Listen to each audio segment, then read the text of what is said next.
Who that? Who there? It's the Cooper and Anthony Show. The Olympics are finally over. Are they really? I barely knew they were on. Well, the reason I'm telling you they're over is because you didn't know they had started. No. So I figured I would tell you that they were over. Did I miss anything good? Well, what's interesting is, there's a lot that happened during the Olympics, and I think I just suggest you just go Google Beijing Olympics and just read all the drama that took place, mostly revolving around a Russian skater and whether or not she was doping and why she was doping and that sort of thing. But I just don't want you to miss this story because I think this was the most important story of the Olympics completely. There's a guy from Finland. He's a cross-country skier. His name is Remi Lindholm. And he suffered a very interesting injury. Now, you think about skiers and they get, rotator cuff or knee injuries or back injuries. No, this guy has a frozen penis. How does that happen? Well, yeah, exactly. How does that happen? So, and here's the crazy thing. It's not the first time this happened to him. That's the weirdest thing about it. Dude, stop making love to the snow. Stop it. Don't, your penis does not go in the snow. I know you can love your sport, just don't love your sport. The snow was just so hot. I couldn't help myself. Dude, you've done this before. You know what? I know. I just couldn't stop myself. What's wrong with this guy? Yeah, it's weird because there were other cross-country skiers. He wasn't alone doing this race, but for some reason he's the only one that had a frozen penis. So the race, okay, so here's what happened. He's doing this race, and again, it's the second time this happened to him just this year alone.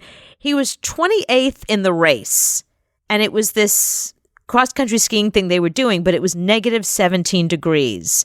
And I guess he wasn't dressed properly. Everybody else was. He actually had to put a heat pack in his underwear. No, I think it was snowing, and somebody said, fuck this snow. And he went... Okay, I guess I will. It's been a lonely time here. Okay, he said so, but it's happened twice this year. Yeah. How is that possible? The kind of thing, yeah, that's the kind of thing. If it happens once, if one time your dick gets frozen, you're like, yeah, never again. I'm avoiding that at all costs. Not this guy. He just, in fact, there's photos of him. I don't know whether this is part of the training or whether he was like training his genitals or whatever, but there's actually photos of him relaxing in the snow in his underwear. He's laying in his underwear, and there's another one where he's training in his underwear. So clearly he enjoys exposing himself to the elements. Well, then he gets what he deserves. Because if that happened to me once, you would never see me leave the state of Florida, ever. No, you have to come to New York. No, never going to happen. Not going to happen again. So here's what they say. They say the thin suits and underlayers worn by racers, as well as plasters that cover their face and ears, offer very little protection when the conditions are harsh like this, below negative 17 degrees. But competitive cross-country skiers manage to keep warm by generating body heat as they race. So a condition like that would normally cause hypothermia to everybody else doesn't cause it in these people because they're working out real hard. They know how to warm up. Maybe because the guy was 28th in the race, he was going too slow and not burning enough calories and not getting warm enough. Who knows? But the fact that this happened to him twice, once I'm like, oh my God, twice? Come on, that's on you now, dude. Do you get gangrene? Or does it turn colors? What happens? Well, no, it's frostbitten. It's like as if you would hypothermia. But then, I don't want to go outside ever again. No, but then you warm it back up. You stick it in some hot water. Like an Indian burn. Right. You get a significant other who's willing to be there for you during the cold times. Oh, I'm never skiing again. I've never heard of this. I'm not going outside if it's under 50. That scares the crap out of me. It's things I've never heard of before.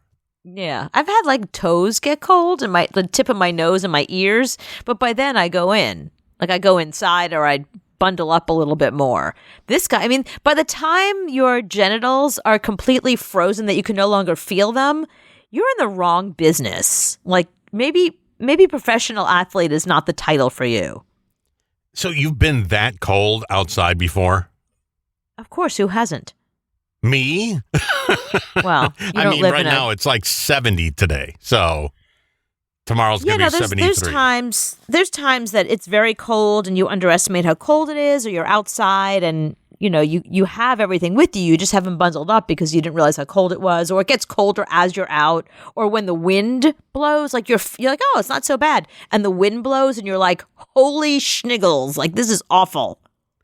Yeah, my whole life is me leaving my house, going to my garage, getting in my car, and then going to work and running from the parking lot to the door. So I'm not outside that often. Right. And the one time I was at Jamaica Station and it was blowing so hard I thought I was going to die. I've never experienced anything like that before. But I didn't have frozen penis. You weren't out long enough. You might have had frozen penis. I thought I did. I thought everything in my body was frozen that day. That was crazy. That was, I got the word. It's like, it's going to be a nor'easter. I was like, I don't know what that is. That can't be I'm that from South bad. Carolina. What does that even mean? That can't be that bad. Oh my God. It's got Easter in the title. It must be like jelly beans and chocolate. This can't be bad at all. And it's nor. So it's not nor. I don't know what that means. That means it's good. It's nor'easter. Okay. But dear God, if you've never experienced one of those before, yeah, it's craziness. Yeah, this guy experienced it more than once. On Mr. Winky. Yeah. On Mr. Winky, yeah.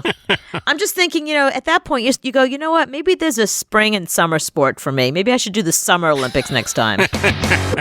It's the Cooper and Anthony Show. Cool. You tell me if you think this person is an asshole for blackballing their high school bully. Okay. All right, so here's the situation. This person, they don't say whether it's male or female, but the implication is that it's female. So let's go with her. Mm-hmm. She owns a big recruiting agency in her hometown, and she has business connections in a lot of like local industries. So she gets this resume from this guy who is back in their hometown and looking for a job. Well, it turns out the guy who's back in the hometown is her high school bully. Oh, okay? no. Yeah. So she said, listen, I'm straight now, but in high school, I was bi-curious, and the bully used to call me every homophobic slur in the book. Mm-hmm. Also, she had OCD, and the bully knew about it and would totally mess with her on purpose. Like doing things that would encourage her OCD and make her like more anxious and make things worse for her. Like the guy was a real... He would knock like 3 times. Yeah. And make her crazy. Right, exactly. Or like, I had a friend who was really OCD. This is so mean, but so she was really OCD about everything at her house in terms of where each thing lived, where each thing was. Mm-hmm. So she had this one table that she had to have a vase, and then next to the vase was like this little box where she kept, I don't know, like matches and candle stuff, whatever, and then a candle. So we used to move that stuff around. Oh, and then she'd come back in and she'd move it back and she'd leave and we'd move it again. And, she was like, stop it, you guys, because we knew that she had to have those 3 things together in a certain way. That was part of her OCD. And we would mess with her whenever she left the room. But, her bad for telling us. But it was like that kind of stuff. Anyway, so she's a recruiter. She gets several resumes from this guy. And different versions, like depending on like what job he's going for. Mm-hmm. You know what I mean? Like how you change your resume per job. Yeah. So here's her dilemma. She's wondering if she should just delete the resume and application and not forward it on to clients. Like just delete it, not deal with him. After all, this is the guy who bullied her. There was never like consequences to his actions. And now these are the consequences. That's choice 1. Choice 2, forward the resume because that's her job, but let the clients that she knows well enough say to them, listen, I have a personal history with this guy and it's not good. He's a bully. I don't know if he's still a bully, but was kind of an asshole in high school and I don't know if he's changed, but just heads up, he's not the greatest guy. Mm-hmm. Or number 3, just let it go. Holding on to the past is worse. And pointing out that it's your high school bully really makes you look bad because it's like, who thinks about high school anymore anyway? Like, that still bothers you. So it kind of makes her look bad to even bring it up. So those are your options. Does she delete the resume, just go on with her life and not even think about it? Does she let the clients know, here's the resume, but the person is an asshole? Or just send the resumes and let the chips fall where they may? Yeah, you can't do number 2. You can't say, here's the resume, but this guy's an ass, because if he finds out, he can sue you. Okay. And for, standing in his way of getting the job. And I've done that before where somebody's called me and they were kind of a friend and they wanted to hire somebody that worked for me. And I kind of went, between you and me, I kind of would pass. But, right. And I probably could have been sued for that. So, but employment agencies are the doorkeeper to the jobs. So she could just throw that resume away just because she doesn't like it. So there's no law that says you have to forward every single resume you get to that job. You don't. That's why they hire her, is to weed out the assholes. Oh, so if she deletes the resume and doesn't even forward it, nobody knows other than her, right? No one's going to be like, hey, how come you didn't send that resume? The guy who sent the resume will just think he just didn't get the job. Yeah, because that's why you hire these people, because you don't want to go through 900,000 resumes. You only want to go through 5. Right. So the gatekeeper will narrow the 900,000 down to 5 and then send you the 5, and then you go through those. So he could just be one of the many resumes that gets deleted. Mm-hmm, mm-hmm. So I think that's how she handles it. So that's what she should do. She should just delete the resume, not the third one, which is just send the resume on, let the chips fall where they may, and just get on with your life and stop holding grudges. Yeah, because if you're an employment agency, that job is counting on you to hire the best people. So if you let a douchebag, even if they were a douchebag in high school, they're probably still a douchebag. If you let a douchebag through, then they might not hire you again to look for another job. Yeah, I thought about it and I was thinking like just sending the resume and letting it go is probably the healthiest thing you can do. Just like whatever, get the job, don't get the job. I'm over this. But I think it depends on what the job is, what the industry is. So for example, like if it's something in the entertainment industry, those are highly competitive jobs. Mm-hmm. And, it's not like you as a recruiter you're not going to find anybody else who's good enough. There's going to be tons of people that are good for that job. So don't start with somebody that you know is a complete asshole. And I agree with you. I have to say, as somebody who understands personality and development and that kind of thing, because that's what my PhD is in, I have to say, like, personality does not change a lot over time. It really doesn't. And even though he's probably no longer a bully, I mean, he might be for all we know, but he's not likely an actual bully as an adult. He's probably not a great human being either, because think about it. Were you a bully in high school? I wasn't. No. Right. No. So the kind of person that was a bully in high school is probably a jerk as an adult in other ways. Like maybe not in bully ways, but in other ways. Like maybe they're the kind of person that, if they're up for a job, maybe they'll sabotage somebody else to not get that job so that they get it. Do you know what I mean? They might do something that is very like self-serving, which is what bullies are. Like the fact that you bullied somebody in high school so badly that they remembered you all these years later says there's something vicious and wrong with you. Like if you're the kind of person that's remembered, like, it's so funny. Like every once in a while I'll get on Facebook. I'm like never on Facebook.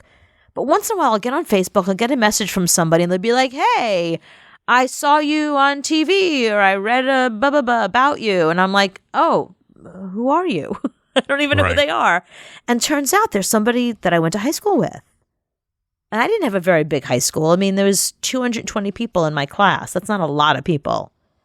I don't remember anybody. I remember like 2 people from high school. So if you bullied me, I don't know who you are. Mm-hmm. You probably did. I don't really, it's been so long. I just don't think about stuff like that. And you're great with names. Yeah. You remember everybody's name. I remember nobody's name. So the people that bullied me in junior high and high school, I have no idea what their name is.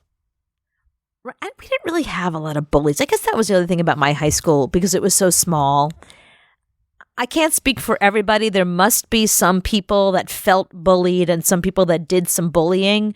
But in my circles, the people I hung out with, nobody bullied anybody. Nobody was bullied. Nobody did the bullying. Like that wasn't a thing. That wasn't like, we were all just trying to get laid. Like we didn't have time to worry about bullying. It was all like, does that boy like me or not? Does he like you? Okay, you go with that boy. I'll go with the other boy. You know what I mean? It was that's all we cared about in high school. That and I guess getting good grades was important too. Yeah, none of my thing. No, when I went to high school, my first year of high school, my brother was a senior.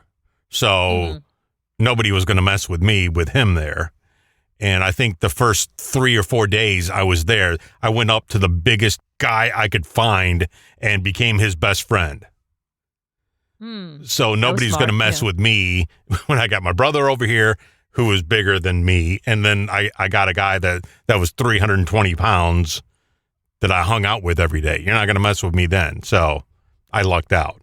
Yeah. I guess, for my girlfriends, nobody was really envious of anybody else because we all had our thing. Like I had one friend that played basketball. I had one friend that played softball. I was a cheerleader. Another friend that was not into sports at all and was really into smoking pot. Like everybody had their thing and nobody was in competition with anybody because nobody, like I had no friends who were, it's not that I wasn't friendly with the cheerleaders. It's just that I was a freshman cheerleading on the varsity squad.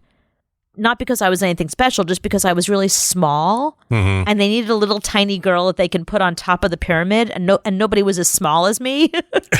Everybody was like normal size. You're in. I mean, 5'2", 97 pounds. They were like, okay, she's good. Stick her on top of So I didn't, those girls were seniors, so I wasn't friends with any of them. I barely knew them. I was just happened to be on the cheerleading squad with them. None of my friends were cheerleaders, so that was just like, it's like this weird job that I had outside school. Just like I had this one girlfriend who was like a major softball player. I think she almost got into the Olympics. She was so good. She was on all these teams outside of school. That was just like her weird thing that she did. Like everybody had their own thing and none of it crossed over on anybody else. So there was no competition. That's why, I'll get on Facebook once in a while and hear from somebody I haven't spoken to in a long time. And I'm happy to hear from them. Not like that bitch. Like there was none of that with my friends. That girl wants to have some fun. It's the Cooper and Anthony Show. You want to live like Gene Simmons? I don't think so. He doesn't look happy to me. He's very happy.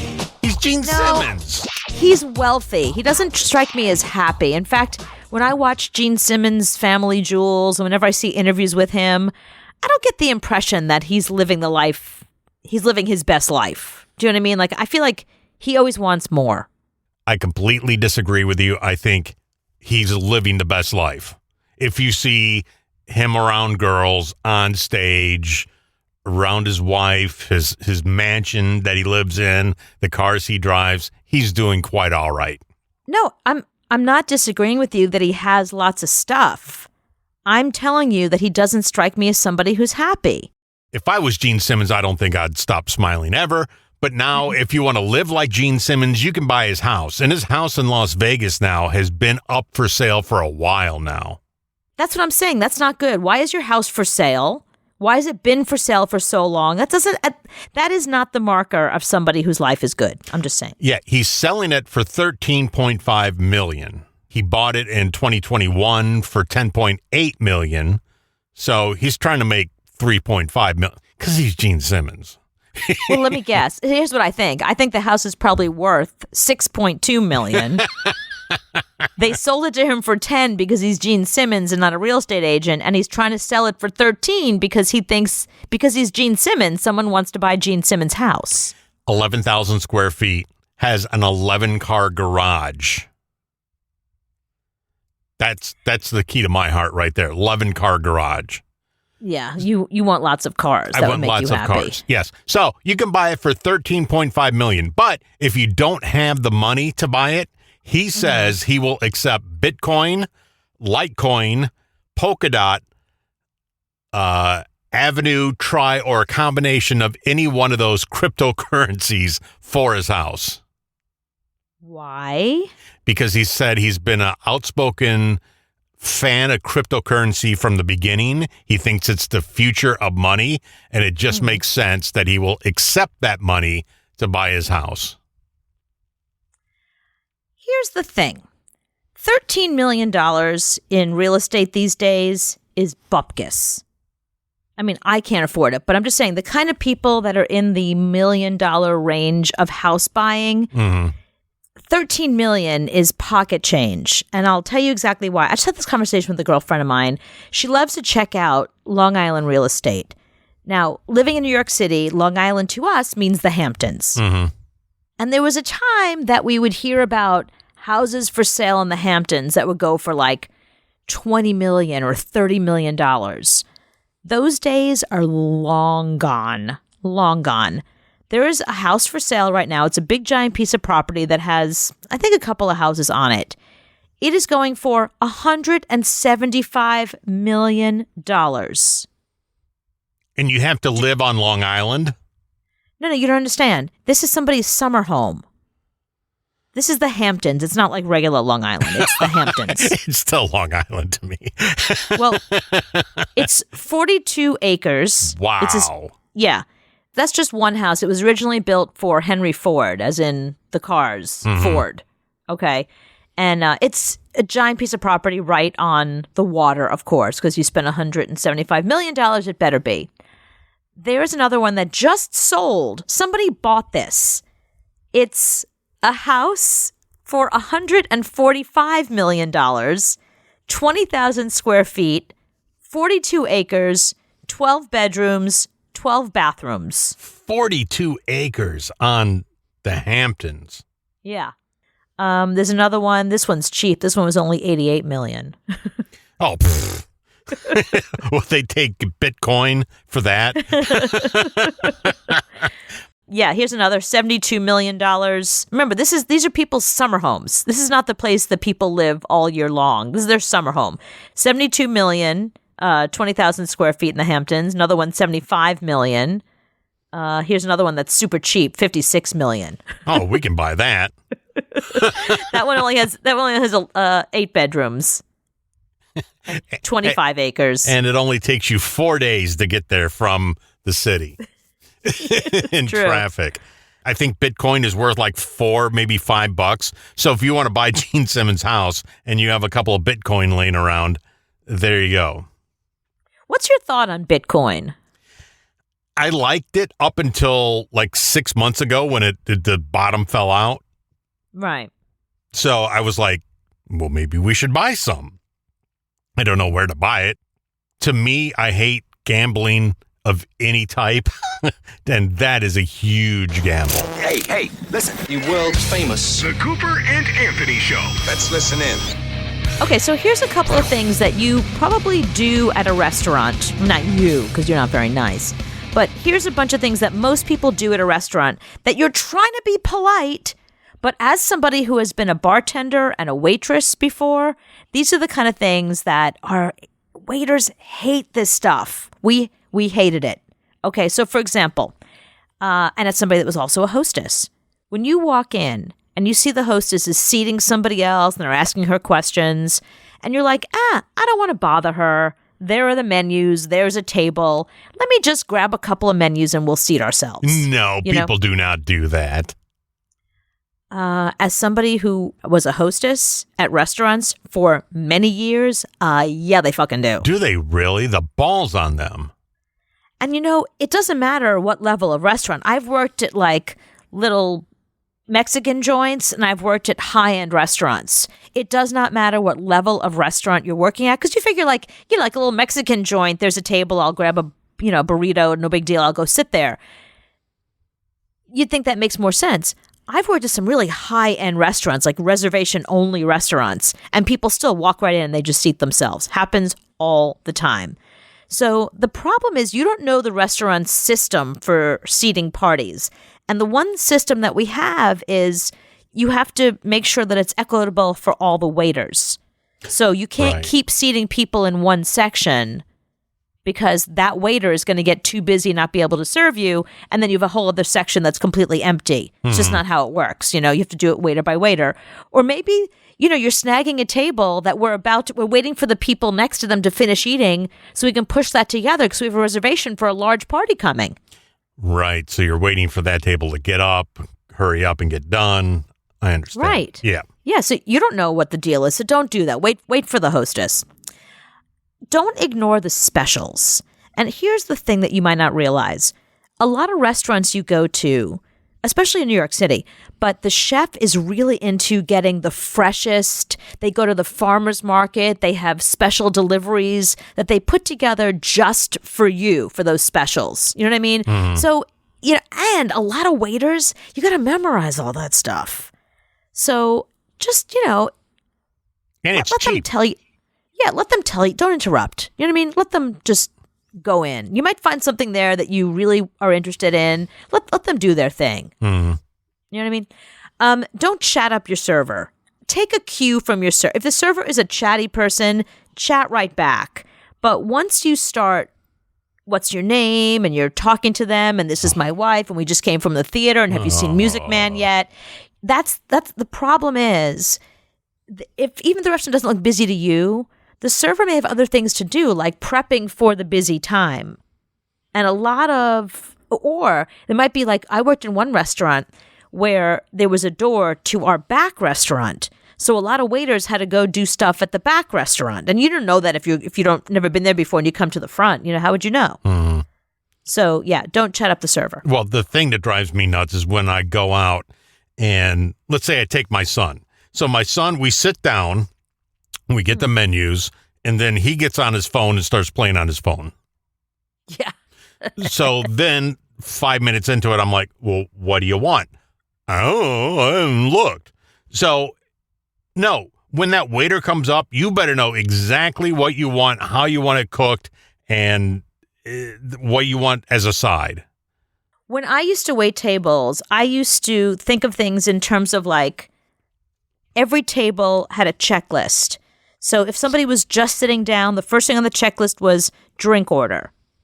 So I would come over. Do you want something to drink? Do you want something from the bar? Can I get you a bottle of wine? That was the first thing on my checklist. Mm-hmm. So if I walk over and you start ordering food, that I'm happy to do it if you're not having drinks, but that will throw me off a little bit, to be honest. If I've brought you your drinks, taken your appetizer order, maybe like fired up some appetizers for you, and then I come to get your food order and you're still not ready, and then another table comes in, I'm going over to them and I'm going to start my checklist in my mind with them.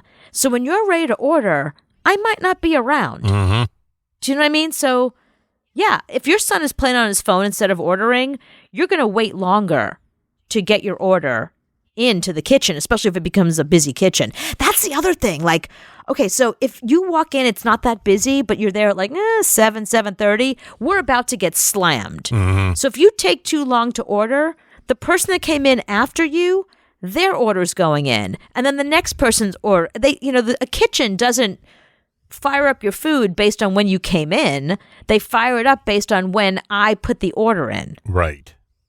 Yeah. So if you're hungry and you want to get out of there, sit down and order. Yeah, and I am that guy that when you come to take my drink order, I'm going to tell you what I want to eat too. Come on, let's go. That's fine. No, I'm fine with that. I can go down the checklist. I'm good with that. Mm-hmm. Don't try to clean up your own mess. Like if you break a glass or something, restaurants have gotten in trouble. So if you break a glass and there's a piece of glass there, it could end up in your water glass, on the floor, somewhere where you don't even, do you know what I mean? Like where the waiter wouldn't even realize. Mm-hmm. So if you break a glass, call the waiter over and tell them, let them clean it up. Because they're experienced in this. They know where to look for all the little shards of glass. That way you're not responsible if glass ends up somewhere. Mm-hmm. And then sometimes you might cut yourself grabbing a piece of glass. We don't want our customers having to deal with that. You know what I mean? That's part of the service. You break a glass, we clean it up. Got it. Never knew that. You know? Also, don't help yourself to a refill. That's really important. So if your glass is low and you help yourself to like a pitcher of tea that's a few steps away, if the manager sees you helping yourself, the server is getting an earful. Mm-hmm. And the thing is, you don't know if the server is lazy or if you're impatient. The manager doesn't know. The manager just does not want the customer doing that sort of thing. I know, but if I've been sitting there for 15 minutes and you have not refilled my drink, I'm going to do it myself. I'm not abiding by that one. No, listen, here's a solution. If you know that you go through your tea fast and you want more, ask for 2 glasses. That way the server will fill you up 2 glasses, and then they can go back and deal with other customers. I don't like that, because then you're going to charge me for 2. Here's the last. No, they don't charge you. It's refills. It's free refills. So here's the last 2 things that are really important. Do not wait till the end of the meal to split your check. Give your server the heads up at the very beginning. Hey, listen, we're a couple, they're a couple. We're going to want separate checks. Tell them ahead of time, because that way, a lot of the way the system, some of the systems now you can split the check after, but not everybody has those updated computer systems. I know they should, but they don't, So if you're going to split the bill, say that up front. And the last one is, don't save your complaints for Yelp. If you end up with the wrong dish, or you didn't like the server, or something happened that you didn't like, ask for the manager or complain to the server. Let them try to fix it right there, because they'll be like, oh, you know what? It is our bad. Your dessert is on us. Your meal is on us. Give them a chance to, or the next time you come in, your meal is on, however they want to do it. You know what I mean?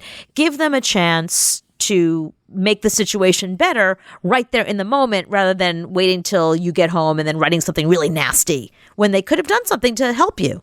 I wonder also if managers are nicer now to give you a free dessert or to comp your meal because of things like Yelp that exist.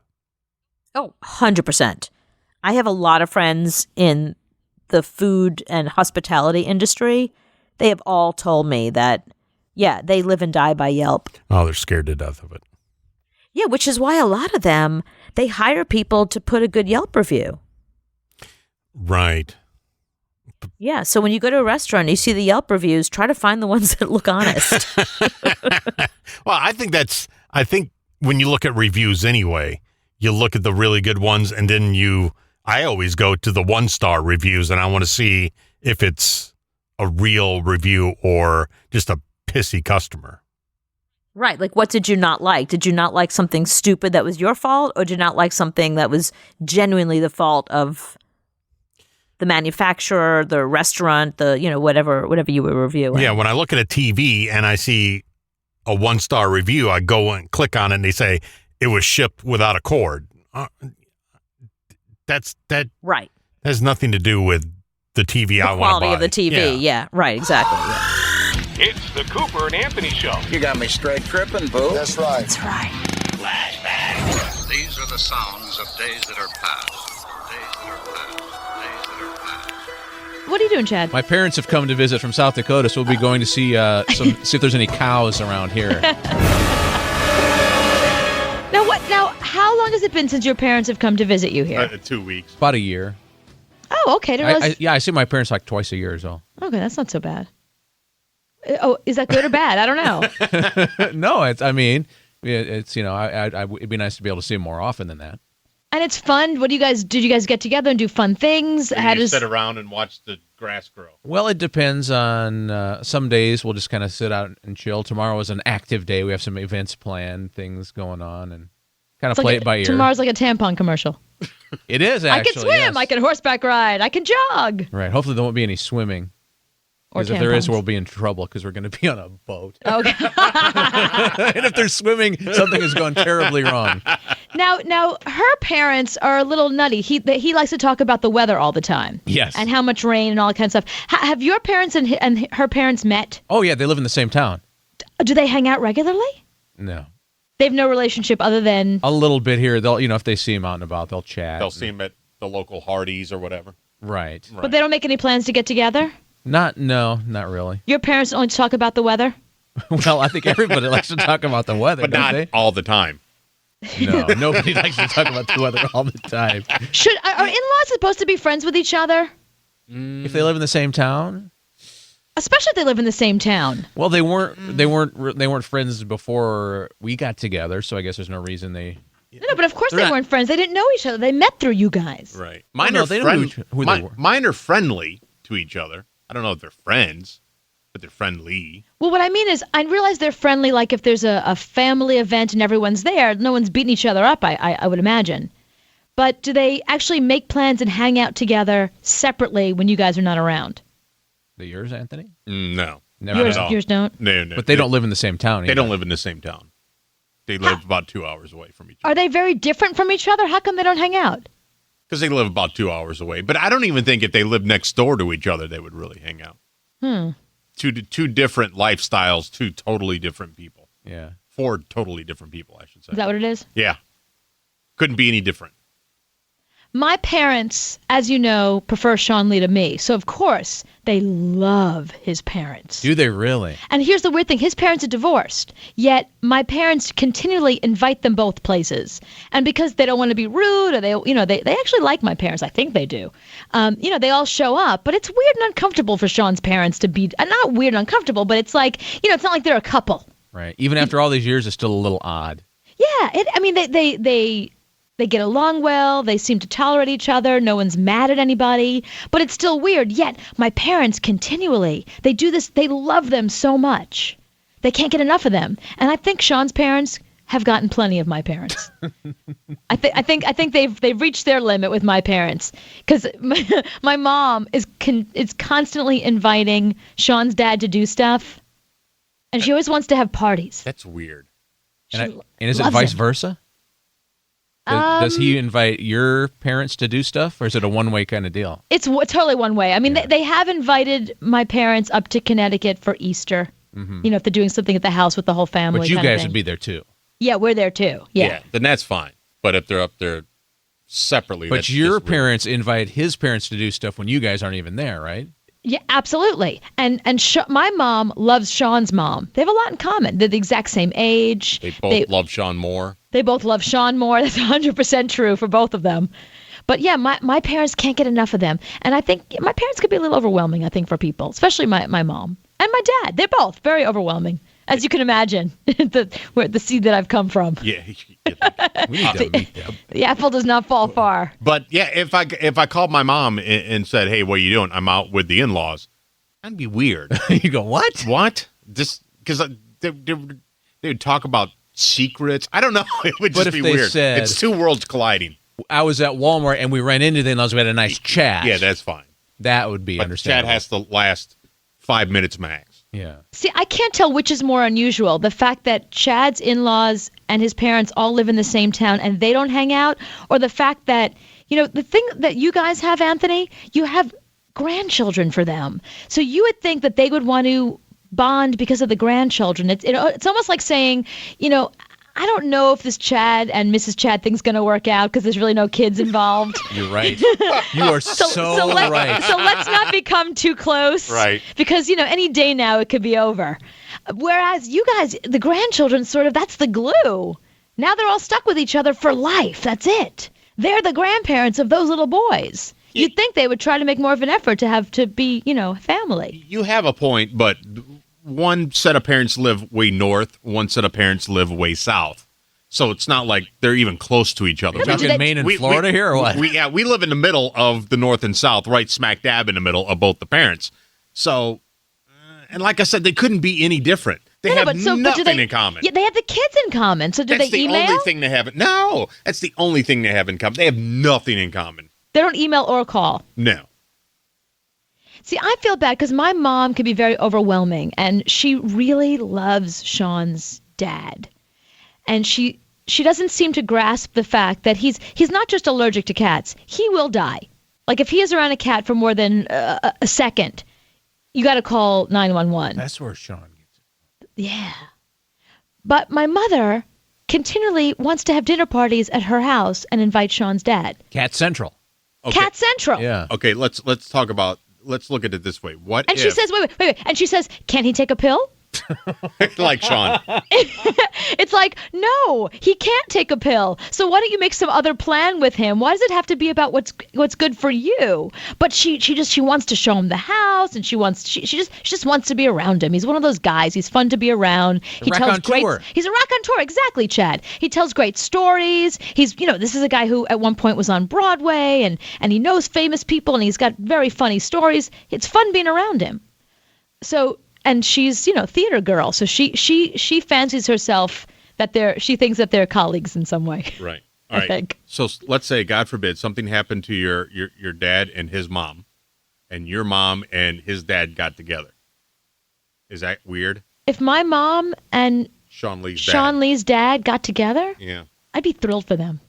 Would you really? I would. See, I wonder if that has ever happened. Something that weird with the parents. Like in-laws marrying each other, right? Or like a sister from one family and a brother from another. And a brother from another. So has that happened in your family? Has there been like a weird intermarriage after they did you guys introduce your sister to her brother and they got married, or your father to her mother and they got married? Because 8776 Cooper. Because half a second we were gonna hook up Fredo with my sister-in-law. Oh. My brother with her sister, but that never worked out. So that could have happened.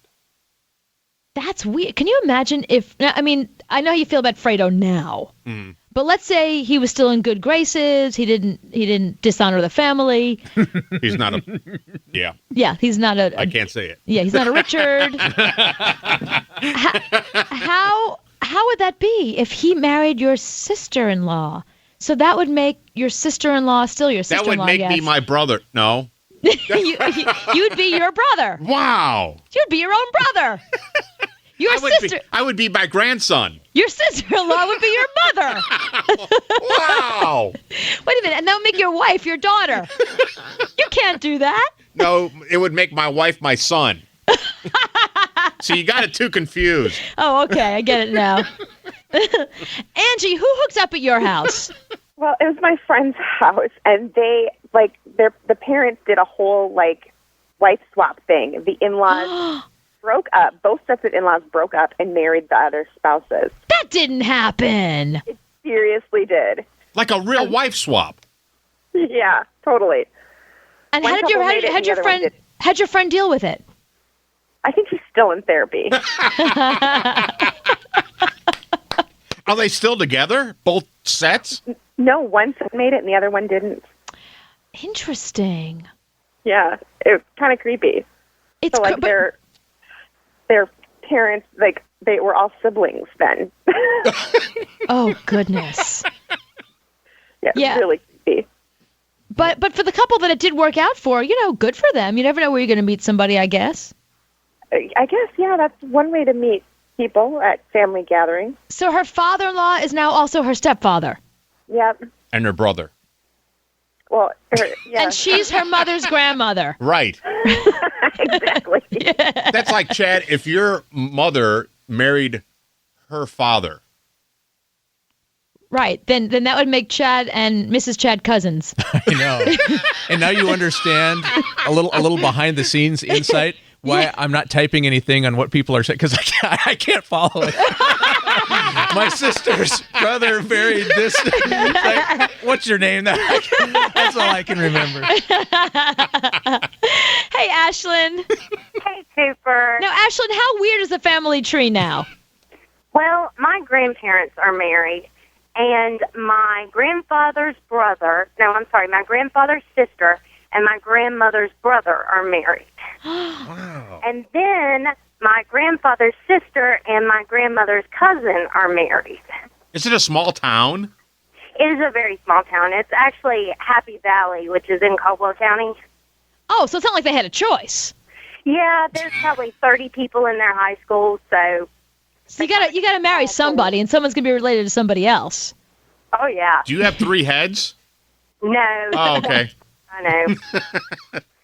Wow, that's really interesting. But I feel like that's something that was more common back then, because I think, now that you say it, Ashlyn, I think my grandparents had the same situation where my grandfather's brother married my grandmother's sister at some point down the road. Wow. I didn't know Yeah. this actually happened. Of course it I was happens. just joking. Well, it happens, obviously. Like aunts marrying uncles and cousins marrying each other and cousins from separate sides of the family, I guess. Dogs and cats. Living together, yeah. Mass hysteria. Okay, so who married who? Do you have like a wacky family tree? Is your family tree completely intertwined with somebody else's family tree? 877-6 Cooper. Hey, Cheryl. Hi. Cheryl, who married who and who made who's whatever? Well, I have actually two family scenarios. I remembered another as I was on hold. Oh, no. His sister married her daughter's husband's father. She was divorced, and he was widowed, so they were both single when they met. Mm-hmm. And they met, I think, at the wedding. And they just really fell for each other, and they've been married for years now. Oh, it worked out. And then my sister-in-law Ruth, I shouldn't give her name out. After she divorced my brother, she married a man, and her daughter, my niece, married her mother's husband's brother. So when she had a child, I think that technically makes her a cousin of her own son. Right. Right, because she married her uncle. It made her sort of like a sister-in-law to her own mother.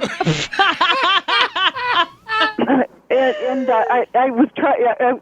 There's even some more bizarre type, connections if you just sit and think about it for a while. Wow, she's her mother's sister-in-law, Brother. and her son is really her cousin because she married her uncle.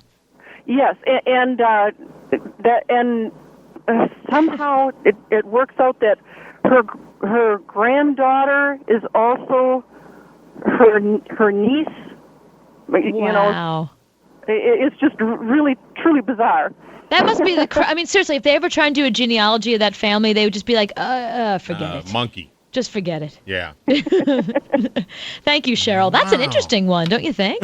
I couldn't follow that. Now do you understand why I couldn't follow along with that one? I got that one. That one made sense to me. Did you really? Yeah, I made don't perfect know sense what to that me. She married her uncle. Oh. The girl, That we had there was on a the mother. air? No, there was her friend. Is that legal? There was a mother and a daughter. Never mind. Hi, Randy. Hi. Randy, who married who and made it all crazy in the family? Well, this isn't actually my family, but it's my best friend. She has a niece who married her cousin, and it's like nowadays. But the cousin was actually from like a second marriage, so it was really not a blood relative. Mm-hmm.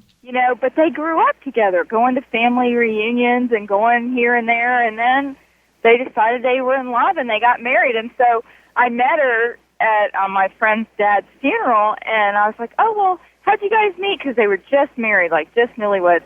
And they're like, well, actually, we're cousins. And I was going, what? Oh, wow. We're cousins. So then they had, no, you know what? They didn't tell me they were cousins. The girl's sister was standing right there. She goes, they're cousins. Because they think it's funny to tell, and the couple is embarrassed about it because it's misconstrued. Right, because they're not really blood relatives. No, not really. Yeah. But they did kind of grow up cousins. Yeah. You know? Oh, wow. Wow. I know it's funny to tell people that, though. It's funny to freak them out. Yeah, exactly. Thank you, Randy. Did that happen a lot in South Dakota, Chad? No, there you marry your cousin's cow. Oh. Yeah, it's a whole different thing. Hi, Mary. Hi. Now, Mary, who married who and married someone in the family, and it's all wacky now? Well, again, this is a best friend thing. This is my best friend's father. Mm-hmm. Her mother died, and he's in his 70s, Mm-hmm. and he hooked up with his daughter-in-law. and she was still married to his son. Whoa.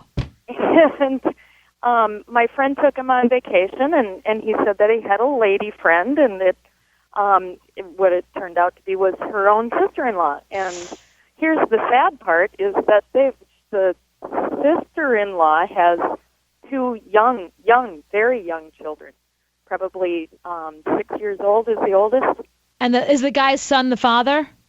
Pardon me? Is the guy's son is the father, or is the father Yes. the father? Nope, the guy's son is the father now, and then the son and the daughter-in-law are now divorced, and Grandpa and Mom are married. Okay, so their stepfather is also their grandfather. Yes. Oh my! Are you following this? That has got to be a Springer episode. My friend said, "Oh my God, I'm going to be on Springer." I'm very good with this sort of abstract thinking, Anthony. That's how I can follow it. Yeah. It's like a flow chart kind of thing. Yeah, it makes perfect sense to me. Brings a whole new meaning to granddad. That's true. Who's your granddaddy? Who's your grand? Thank you, Mary. I'm glad you think that's funny. Who's your granddad? Gross. Hi, Liz. Hello. Now, Liz, who married who and made some crazy family thing happen? Well, my grandparents were married, had my uncle and my mom, and then my grandma passed away, and my grandpa ended up marrying one of my grandma's cousins. So it wasn't his blood relative, but then my mom's stepmom was also like her first cousin once removed or something like that. Mm-hmm. And then they got divorced, and my grandpa died several years ago, and I go with my mom to her cousin reunions, and we see this cousin of hers who was also her stepmother for a while. How weird. Yeah. And did they have a good relationship at all? I don't think so. Well, my mom's fine with her. My dad despises her. Mm. See, I feel like with some of those situations, people just can't get past the situation, so they're so angry, whereas the person could be very lovely. Well, there was some icky alimony stuff or something. But my mom was trying to explain this to me several years ago, and I didn't understand it, and I just thought I came from this weird incestual family or something. It took me a while to put it together. It's true. But it was a step. I lost it already. I was with you for a second, then I totally lost it. Yeah, I got it. Thank you, Liz. Sorry about that. If you see something shiny, you totally lose it. I did. That's what happened. There's no way you can follow that. No, I followed all of them. I'm pretty good at this. Are you sketching? No.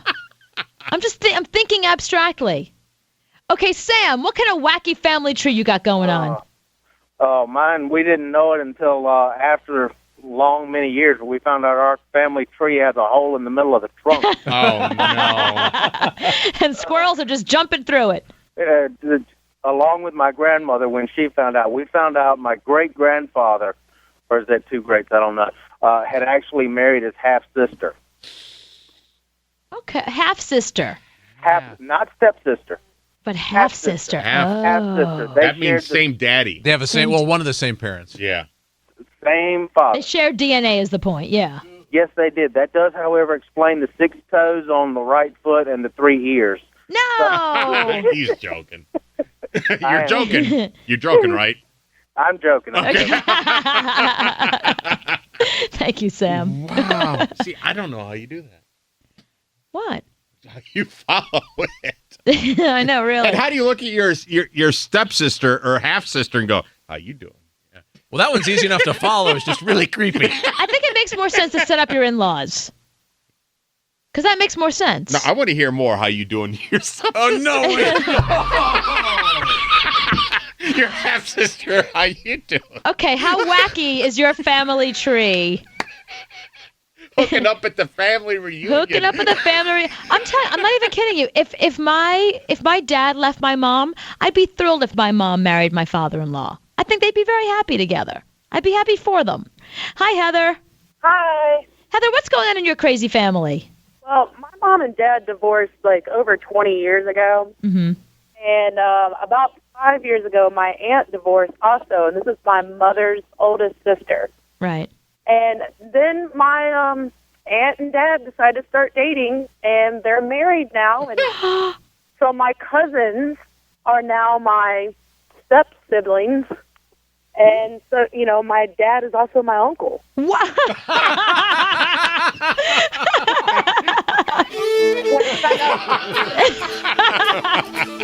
I found out they were dating, that was my same reaction.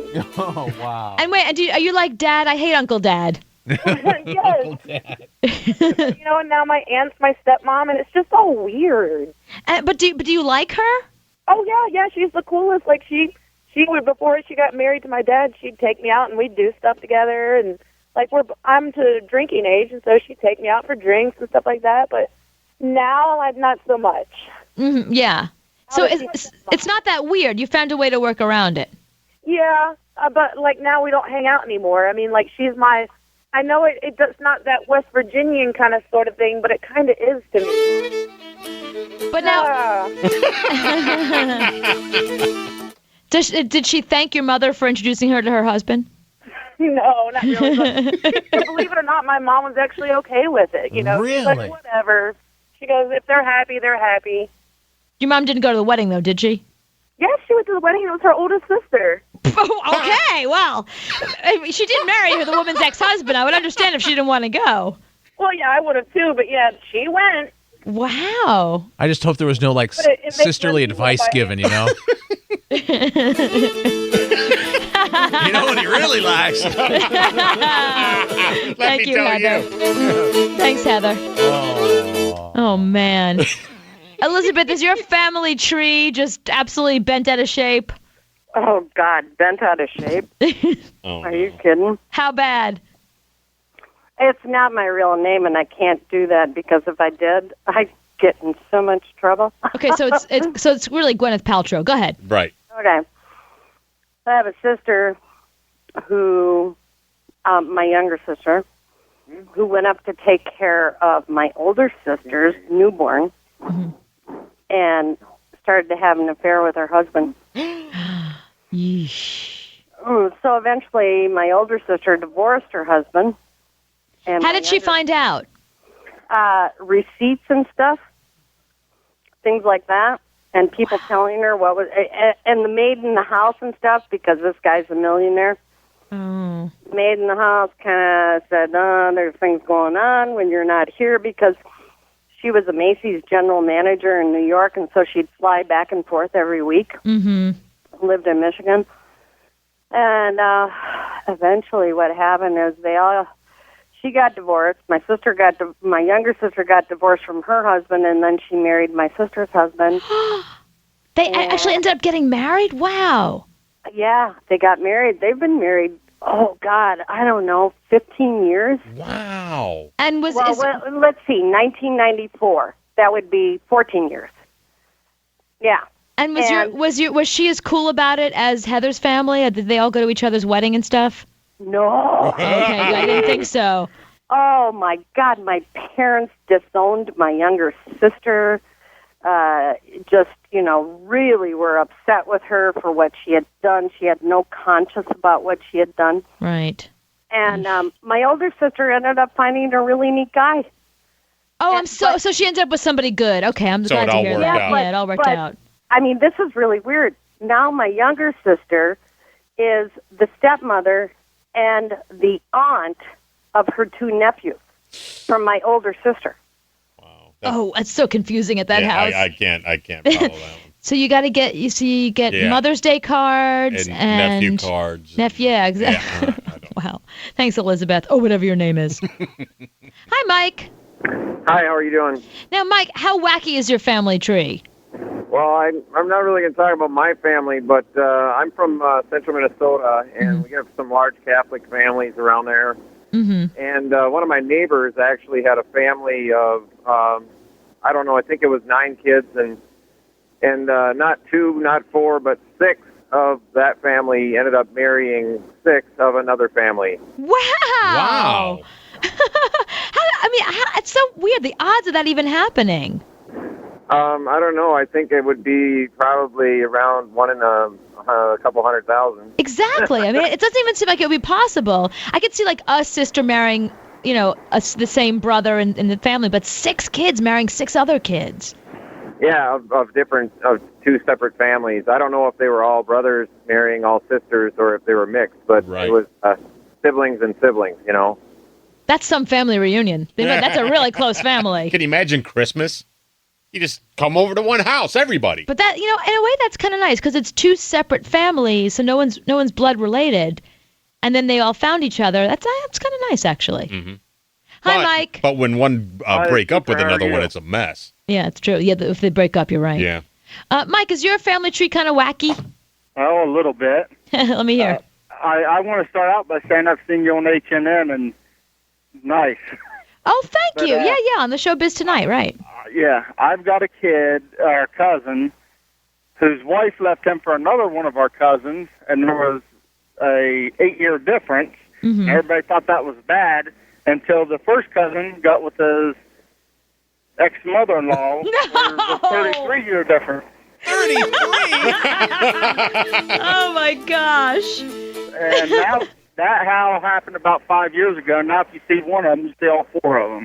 Wow. And wait, are they still together, the woman and the young boy? Yep. Wow. God, they're And still best of together. friends. All 4 of them are like inseparable. Well, they're in something. We are close to West Virginia. So. Incestuous, inseparable. What's the difference? Wow. It's all the same. Wow, Mike. Thank you. Hi, Kevin. Hey, how you doing? Kevin, is your family tree kind of bent in wacky directions? Oh, yeah. How wacky? Well, I have 2 cousins that are married that have the same grandfather. 2 cousins? That's the same grandfather? Yes. And how does the family feel about that? Well, we just did find out about 5 years ago, and my cousins been married for 25 years. They just celebrate their 25th anniversary. And they're happy and nobody seems to be upset with it. No, because it's my mom's father. So Oh, I see. Yeah, so my 2 cousins have the same grandfather. Wow. I think that at least that makes sense. I mean, at least they could figure out who's relative. That one's a little bit more logical. Yeah, it's crazy, and then of course my mom, she found out that she has brothers and sisters that she just, my mom's 65 years old, and she's just now finding out she has brothers and sisters. So she said, thank God she didn't try to date one of them. Oh. Yeah, really. I think that's sad that she didn't find out until she was 65 because she could have had a relationship with those people her whole life. Right. You kind of miss out there. Hi, Marie. Hello.